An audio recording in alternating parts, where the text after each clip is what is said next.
one and all.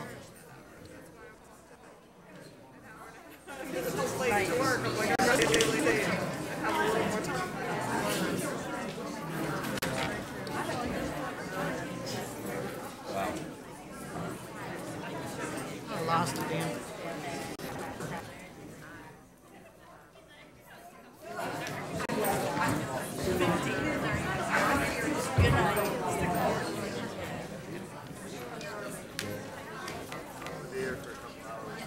You see all the stuff we got to do?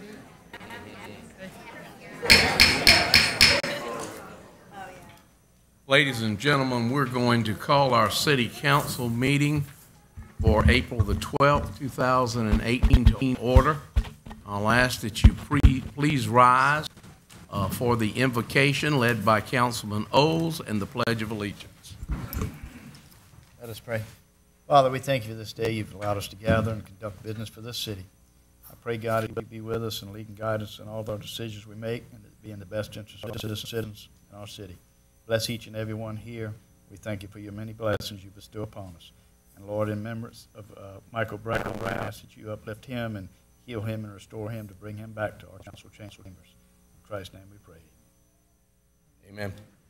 I pledge allegiance to the flag of the United States of America and to the republic for which it stands, one nation, under God, indivisible, with liberty and justice for all. Thank you. You may be seated. We have a special presentation to Eddie Driggers.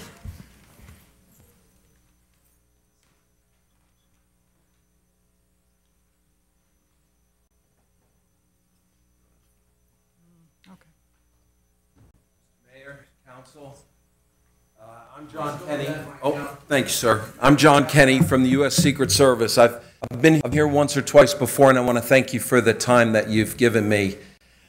I'm here tonight to present a Director's Award for Chief Eddie Driggers' service to the community, to our state, and to our country. The Secret Service is well aware that we can't do our job, we can't fulfill our important mission in protecting the president, protecting the financial infrastructure of this country without our counterparts. I've been blessed to be here in Charleston for 18 years, and I've worked with Eddie over the years and the department that he led. And I want to tell you that he's been a great asset. I know you know to the city, but to us as well. We wanted to take the time to thank him. So I sent to headquarters and requested, it's not always granted, it's not a pro forma, but based on his leadership and the leadership that he showed during some rocky times in the city and Charleston as a whole, it was granted. And so I'll just read it to you if I might, short. The Director's Award, in appreciation for your many contributions in support of the Secret Service mission and your selfless commitment to the ideals and principles of responsible law enforcement, this award is presented to Eddie Driggers, Chief of Police, North Charleston, that's signed by our Director, Randolph Alice, U.S. Secret Service. Thank you so much.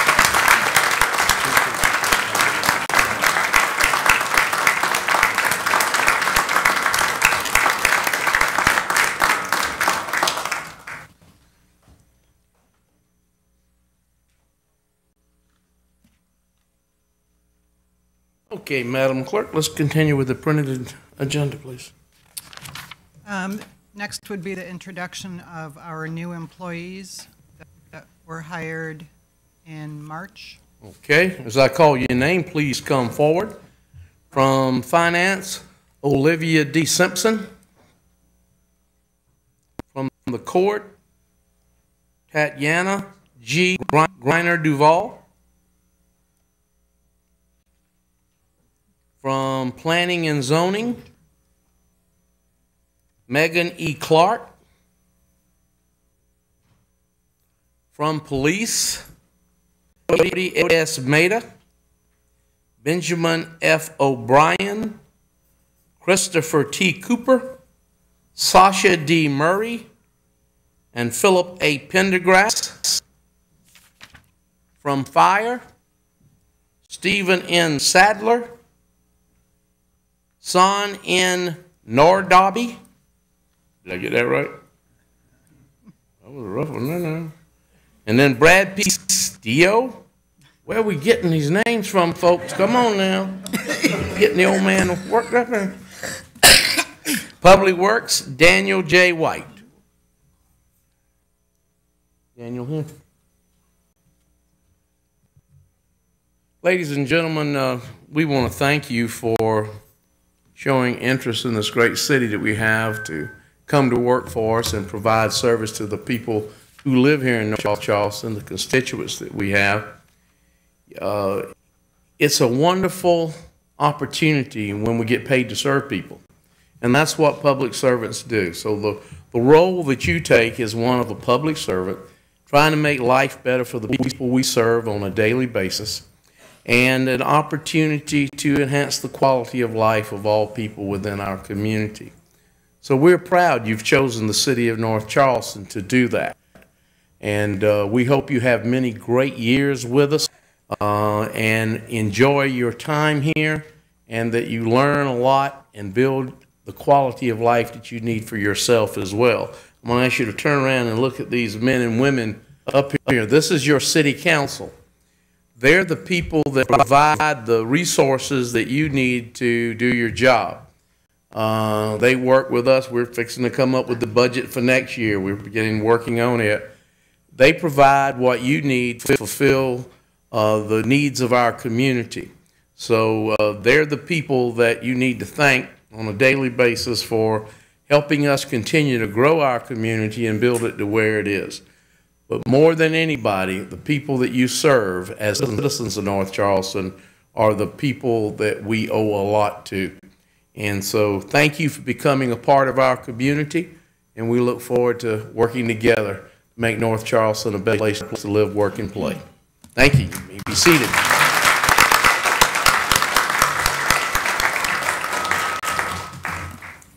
All right, I'm going to ask Amy Heath to come up, please. Amy is our tourism director for the city.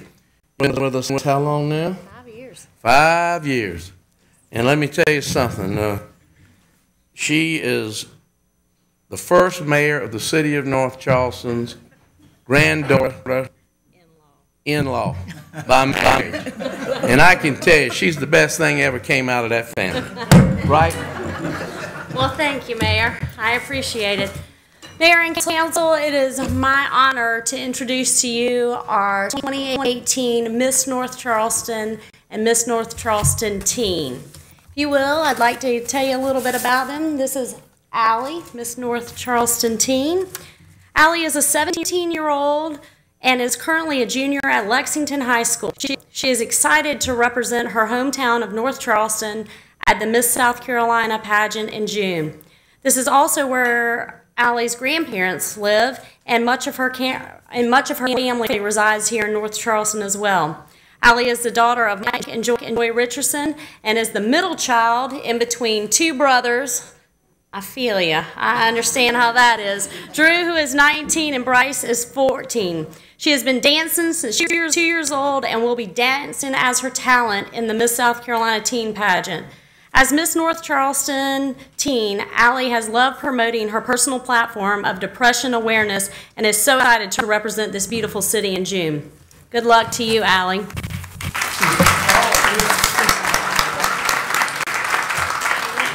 Yes, sir. Our Miss North Charleston is Elizabeth McDaniels. She is currently a junior at the University of South Carolina Upstate. She plans to get a Bachelor of Arts in Interdisciplinary Studies with a concentration in history and a minor in business management. After graduation in May, she plans to attend Embry-Riddle Aeronautical School to study aviation business management. She has completed all requirements to be a pilot, and upon receiving her license, she will further her aviation career to become a commercial pilot. She is so excited to represent the great city of North Charleston, not only this June at the Miss South Carolina Scholarship Pageant, but also for the remaining year. So, congratulations, ladies, and welcome.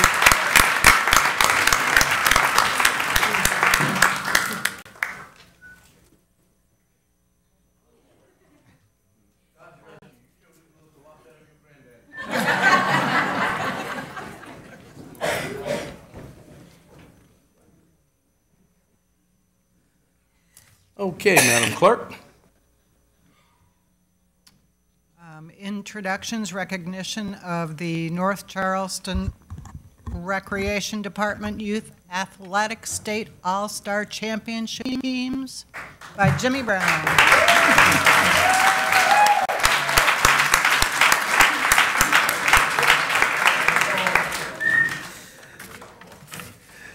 Mr. Mayor, members of the council, it's my extreme honor to present to you once again the best athletic youth teams in the state of South Carolina.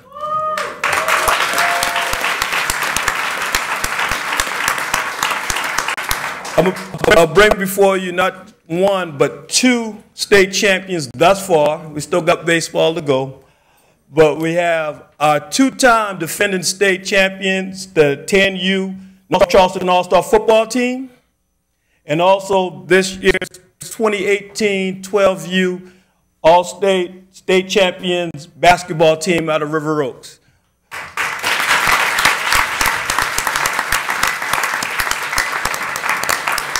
Like I said, the football team, this is their second trip around, and they went up to Bluffton, South Carolina, and competed for the state championship. It was a flawless victory as they beat Rock Hill. And proved to Rock Hill that we are the best team in the state of South Carolina. And then our basketball team went to Orangeburg, South Carolina after they won the district here in North Charleston. They went on to Orangeburg to play in the state championship where they defeated the All-Stars out of Malden. So once again, I'm gonna bring both teams up. If the football team will come up, and I'll call out their names as they come, and go ahead and get shoulder to shoulder and be recognized by your mayor and your council.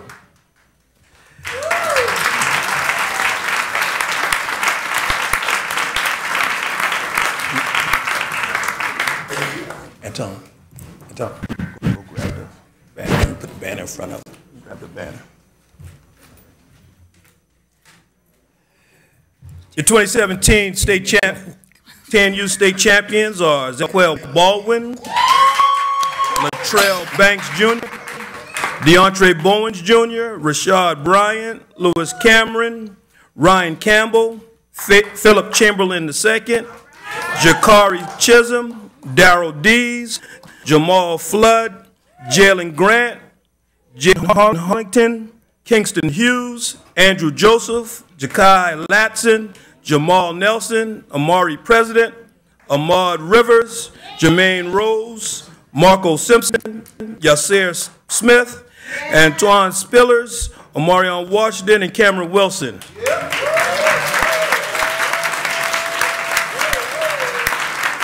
Head coaches Anton Jones, assisted by assistant coaches Victor Goodwin, Bernard Middleton, Michael McNeil, and Ray Baldwin.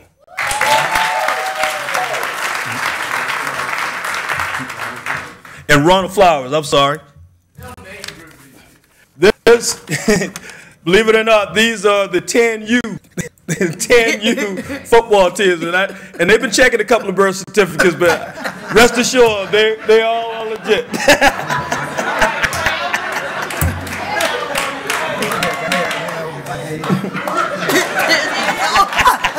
One of these days, he's going to be playing pro ball. And man, he's 9. I know he's in the 4th grade. I'm already asking. And now your 2018 basketball state champions out of the 12U division. If those gentlemen will come down.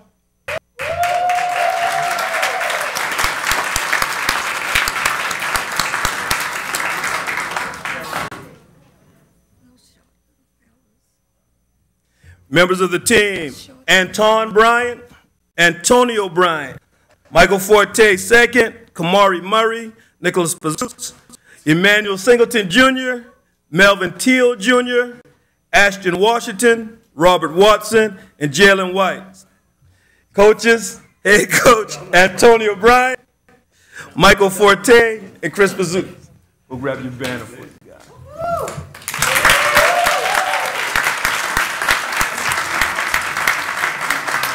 Once again, Mayor Council, I present to you your 2017 back-to-back state football champions and your 2018 state basketball champions.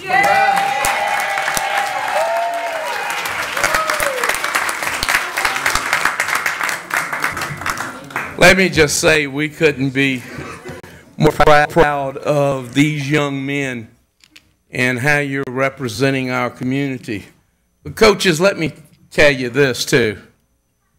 Thank you for your volunteering to work with these kids and be the role models that they need on a daily basis.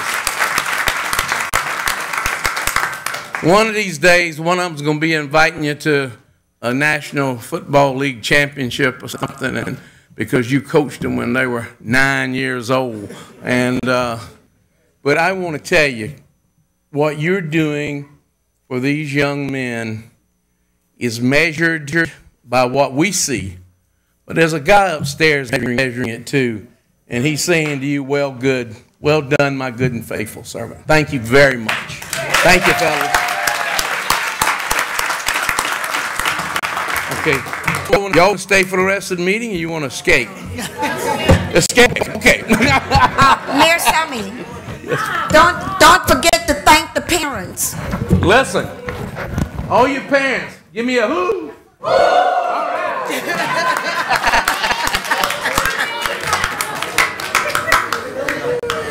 Them being there. Their parents came out.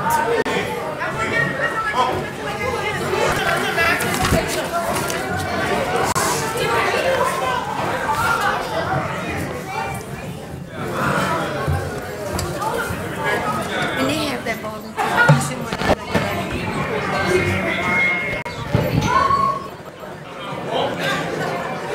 so wonderful.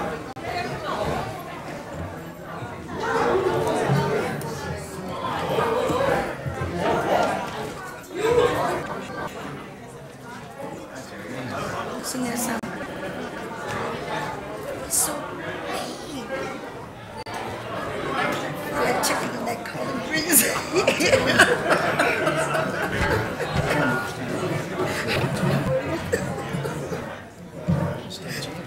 Okay, ladies and gentlemen, this time each year we have an opportunity to recognize a time in history that should teach us all about how to prepare for tomorrow.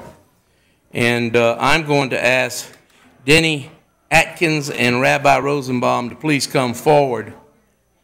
Denny just got back into town today. How long ago, girl? Last night late? 25th anniversary of the Holocaust.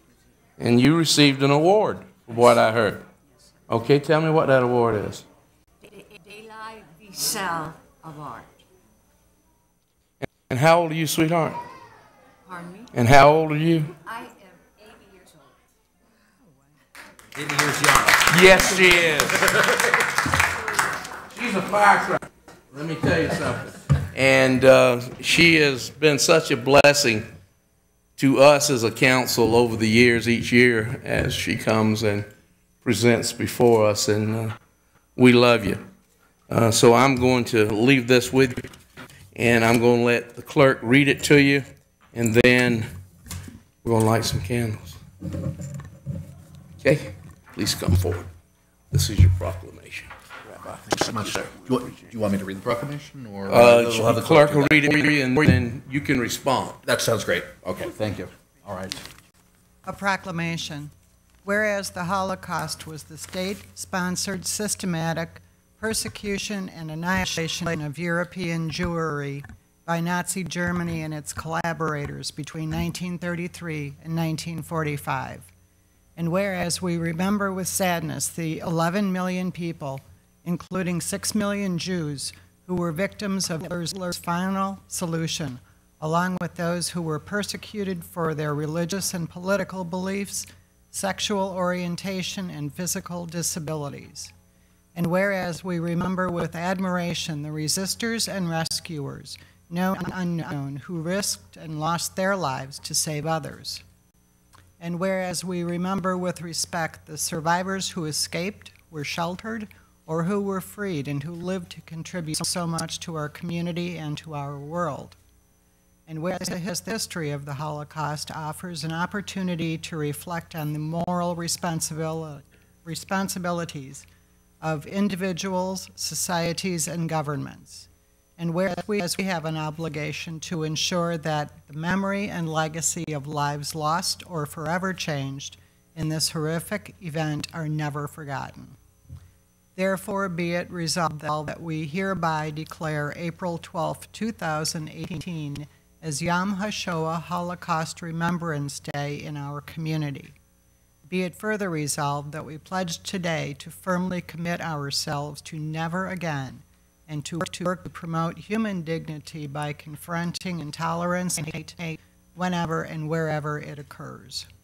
Now, therefore, I, R. Keith Summey, Mayor of the City of North Charleston, pursuant to an act of Congress and the United States Holocaust Memorial Council, do hereby proclaim the week of April 8th through April 14th, 2018 as Days of Remembrance in memory of the victims, survivors, rescuers, and liberators of the Holocaust. And further proclaim that we as citizens of North Charleston, South Carolina, should promote human dignity and confront hate whenever and wherever it occurs. Thank you so much, Mayor Summey, distinguished council members. I'm very appreciative to have this opportunity to be here along with Deanie Atkins, survivor of the Holocaust, with Reggie Gigi, a daughter of Holocaust survivors. As it turns out, this very day in the Hebrew calendar is the day that is known as Yom HaShoah, as Holocaust Memorial Day. This became an official holiday in the state of Israel in 1953, and each year on this day, wherever people are at a particular moment when they sound a siren, they stop what they're doing. You have freeways of people whether they're working, playing, whatever it is, the siren goes off across the country and everyone stops and has that minute of silence in remembrance of the terrible events in Europe during World War II and leading up to it as well. There are ceremonies at Yad Vashem, the Holocaust Memorial in Jerusalem, the lighting of torches as well. This is, I want to mention also the great importance that this body, along with so many other governments in the Charleston area, in the greater Charleston area, etc., that you recognize it and that you remember it. We are seeing in the United States an uptick in anti-Semitism. This has been confirmed by the Anti-Defamation League, and certainly the sensitivity and care and defense of all minorities, people regardless of race, creed, color. We have to be ever more vigilant in today's world. The candle that you have in front of you is a symbolic memorial candle that it is customary to light on Holocaust Remembrance Day. I'd like to invite all of you to do so at this time. You'll notice that it's colored yellow, which is the same color as the badges worn on the clothing of Jews in Europe during Nazi occupation. And I'd like to offer this meditation. As we light this candle, we vow never to forget the lives of the Jewish men, women, and children who are symbolized by the flame. They were tortured and brutalized by human beings who acted like beasts. Their lives were taken in cruelty. May we be inspired to learn more about our 6 million brothers and sisters as individuals and as communities, to recall their memory throughout the year so that they will not suffer a double death. May we recall not only the terror of their deaths, but also the splendor of their lives. May the memory of their lives inspire us to hallow our own lives and to live meaningful lives so that we may help to ensure that part of who they were shall endure always. Thank you so, so much. Thank you all for being here and working with us. Indeed.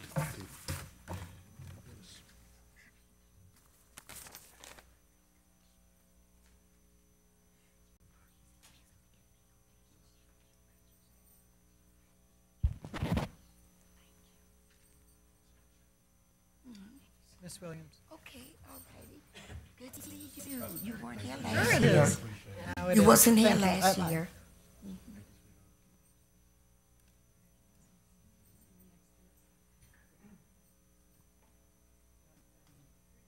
We'll be fine.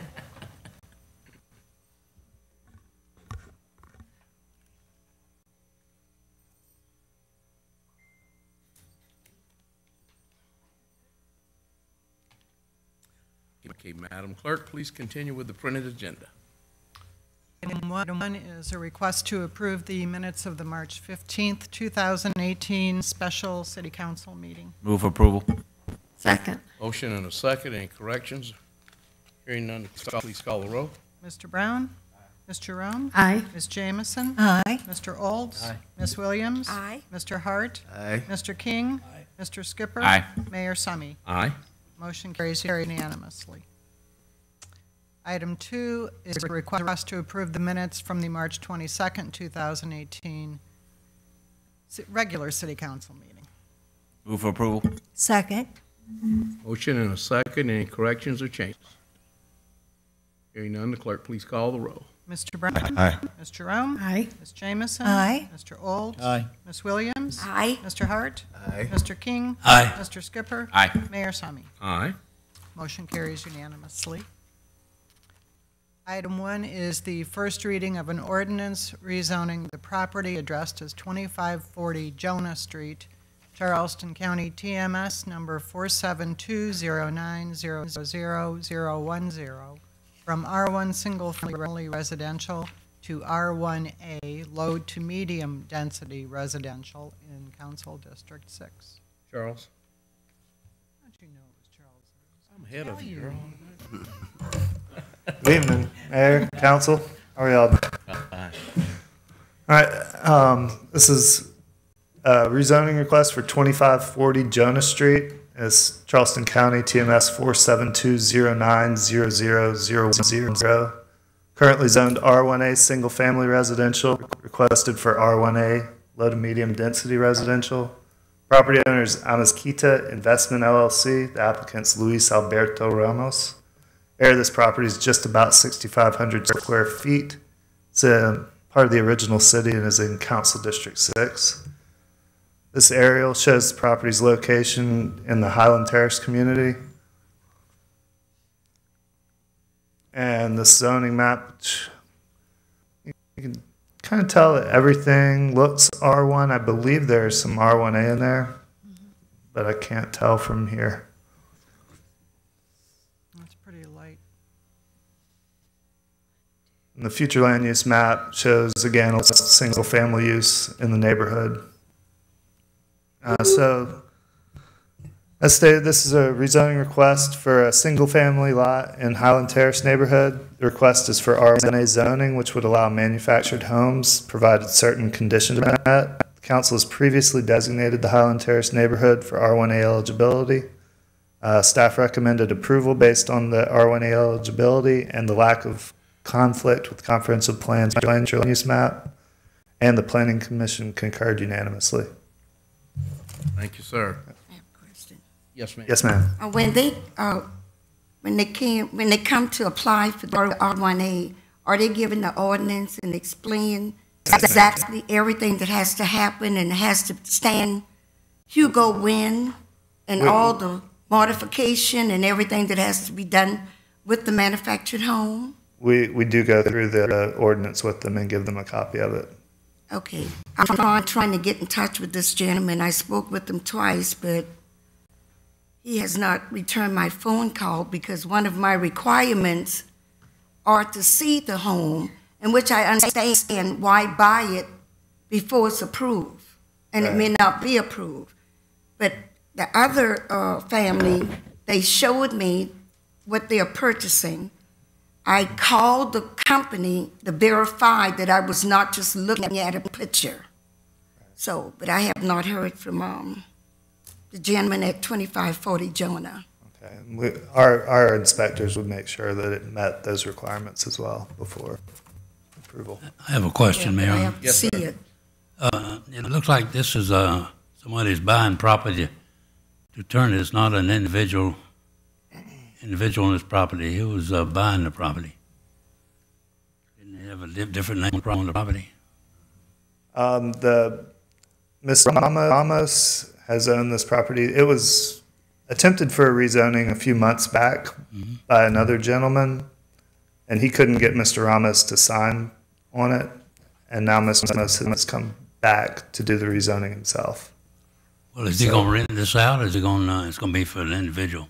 You know, I couldn't answer that question, sir. As I understand, the ordinance is not supposed to be rented as a So that was another one of my major concerns, that I don't think the person that's asking for the rezoning is going to be the one living in the house.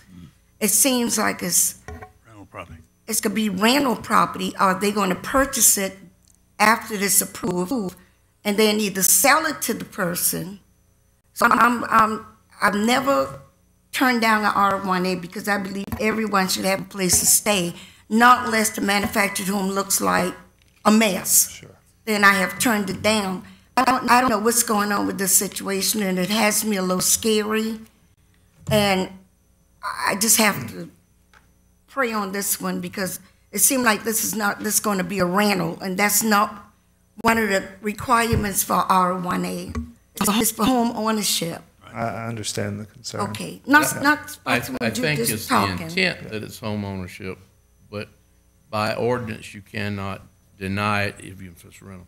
If that's the only reason you deny it. But it's in the ordinance, no rental. No, it's not. We can't put that in an ordinance. But you can vote for it or against it. Just so everybody knows, Miss Williams was the author of that ordinance Absolutely. many years ago, along with GK. She came to me and said, what can we do about helping people move back into these neighborhoods? And it was her idea to create the R1A zoning district, and I think it's been a huge success. So hopefully, between the planning department and Miss Williams, y'all can work it out with this fellow. Okay, thank you. Thank y'all very much. Without objection, it's referred to the Public Safety Committee, which meets next Thursday at 5 p.m. Next item is the first reading of an ordinance rezoning the property addressed as 2105 Taylor Street, Charleston County, TMS 472 1000059 from R1 Single Family Residential to R1A Low to Medium Density Residential in Council District 6. Thank you, Madam Clerk. This is a proposed rezoning at 2105 Taylor Street, 472-1000-059. It's currently zoned R1A, R1 Single Family Residential. Request is for R1 to Medium Density Residential. Property owner is Edward Evans. He's also the applicant. This property is just over 7,500 square feet. It's part of the original city and also in Council District 6. Here's an aerial showing the property's location near Rivers Avenue in the Liberty Park neighborhood. And the zoning map shows the parcel is zoned R1 and it's nearby Rivers Avenue, which is a general business commercial corridor. Future land use map shows a similar picture. And this request to rezone a single lot near the entrance of the Liberty Park neighborhood to R1A. The neighborhood has been designated by the council as R1A eligible. Staff recommended approval. And the Planning Commission has concurred unanimously. Any questions by council? Without objection, it's referred to the Public Safety Committee, which meets at 5 p.m. next Thursday. No one here to address this issue. It's not a public hearing. We move those to the committee meetings. Yeah, thank you. Item 5 is the first reading of an ordinance rezoning the properties addressed as 2820 Sproul Avenue and 1823 Redwood Street, Charleston County, TMS 469-1600, lots 48 and 49, from B1 Limited Business to B2 General Business, and concurrently amending the comprehensive plan future land use map for those parcels, changing them from neighborhood commercial to major business retail in Council District 10. Yes, sir. All right. So proposed rezoning of two properties. They're addressed as 2820 Sproul Avenue and 1823 Redwood Street. They're in Charleston County. The TMS numbers are 469-1600048 and 049. Currently B1 limited business. The request is for B2 general business. Property owners are Gary F. Simmons and Gary Rental Properties, LLC. The applicant is Gary Simmons. Together, these properties are just over 13,500 square feet. They were annexed in 1972 and are in Council District 10. Aerial shows these properties are located on the corner of Sproul Avenue and Redwood Street, going back towards the Naval Base on Redwood Street. And the zoning map shows limited business zoning on these. There's multifamily residential along Redwood Street along the same side, and then across Sproul Avenue, there's B2 general business zoning. The future land use map shows a similar distribution with the major business retail across the street. Scoot right along there, don't you? Keep up with you. This is a request to rezone two properties in the Chicora neighborhood to B2 general business. The properties do not meet B2's size requirements unless they are combined. Staff recommended approval of the rezoning contingent on the combination of the properties. That was based on their location along Sproul Avenue, near other B2 uses in zoning. At Planning Commission, the Planning Commission did recommend denial unanimously. Any questions by council? Hearing none, it's referred to the Public Safety Committee, which meets at 5 p.m. next Thursday.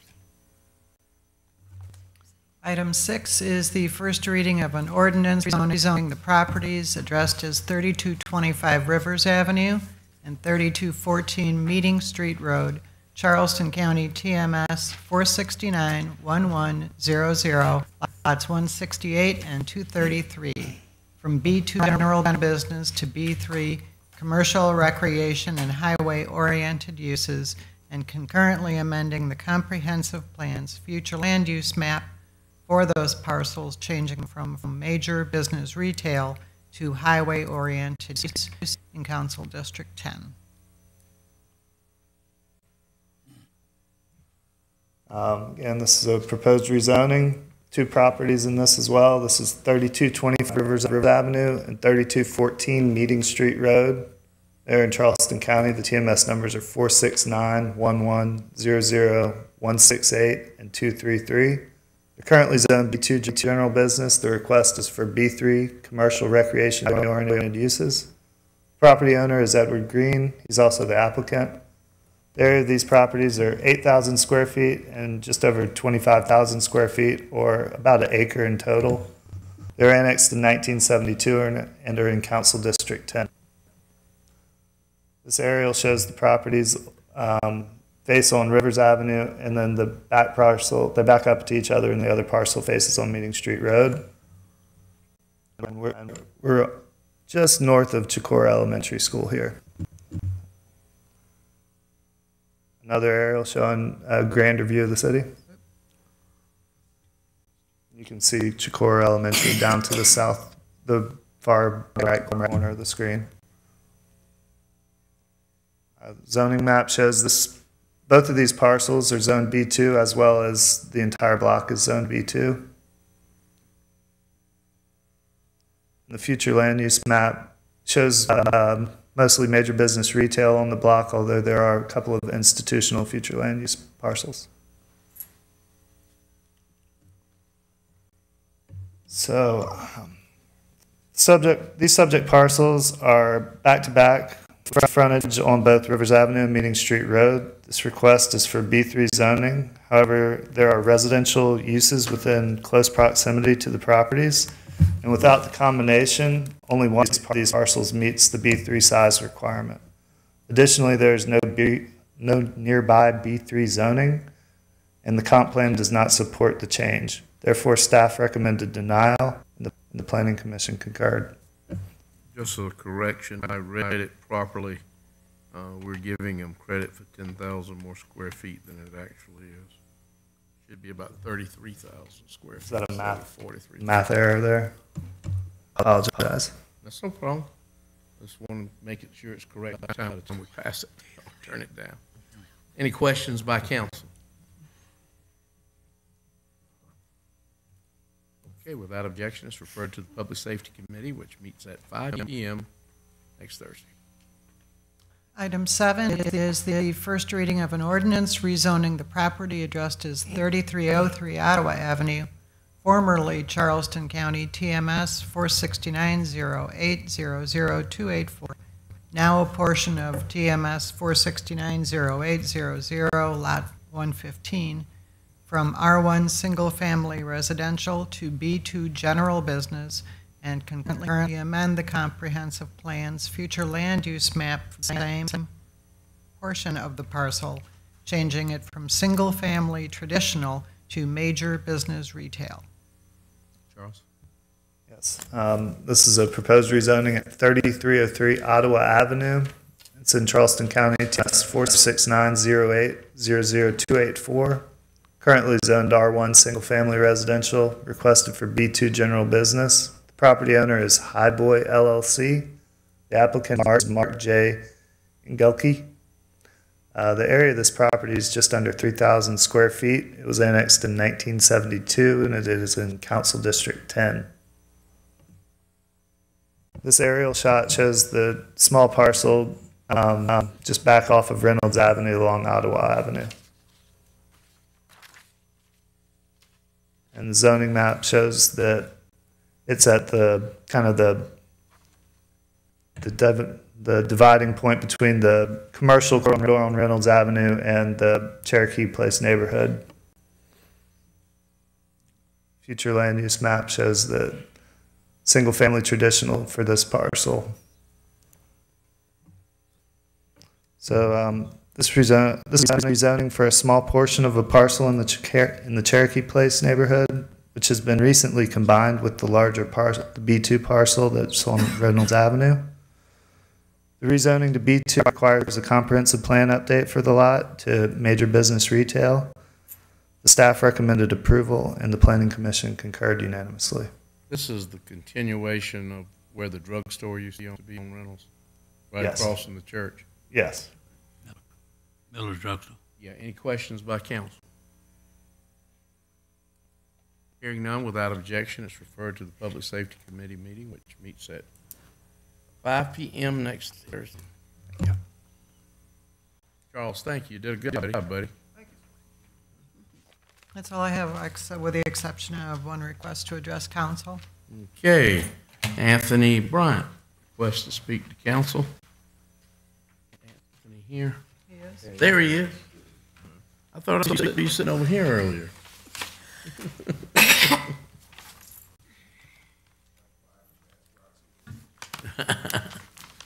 To my dear friend Reggie Burgess, who I hold in the highest respect and esteem, I'm here probably for the last time on this issue. I received a letter from the U.S. District Court. I filed pro se to the IRS and others regarding my concern of fraud administrative procedure violations. And there's a rule that Senator Scott may want to look at. It's a rule for 2 centuries. And the rule is basically that small businesses cannot go pro se before federal court, but you can go as a small business before small claims court. So in terms of S and C corporations like Wells Fargo and the big corporations that broke the country, they can pay for a lot of those attorneys represent their positions before the federal court.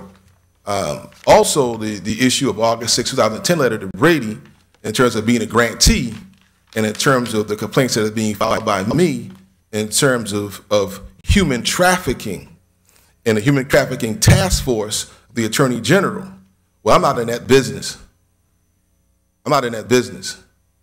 And so in terms of the due process protection clause regarding, it's by John Kazaskowski, who's an employee of the Justice Department.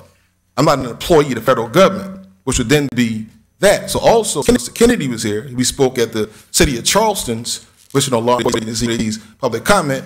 His comment is not on record. So as a Secret Service employee, his third-party comments are not on the record. Okay, that's serious for me in terms of my position regarding the administrative procedure violations in 1946. This is important for African Americans. Now, in terms of wrongful accusations of African Americans, in terms of wrongful arrests, what Reggie Burgess is doing as far as not blanketing the whole community, it should be commended. He's looking at the situations on a case-by-case basis, which to me is in the due process model. We need a due process model, the crime control model, to deter and to punish someone.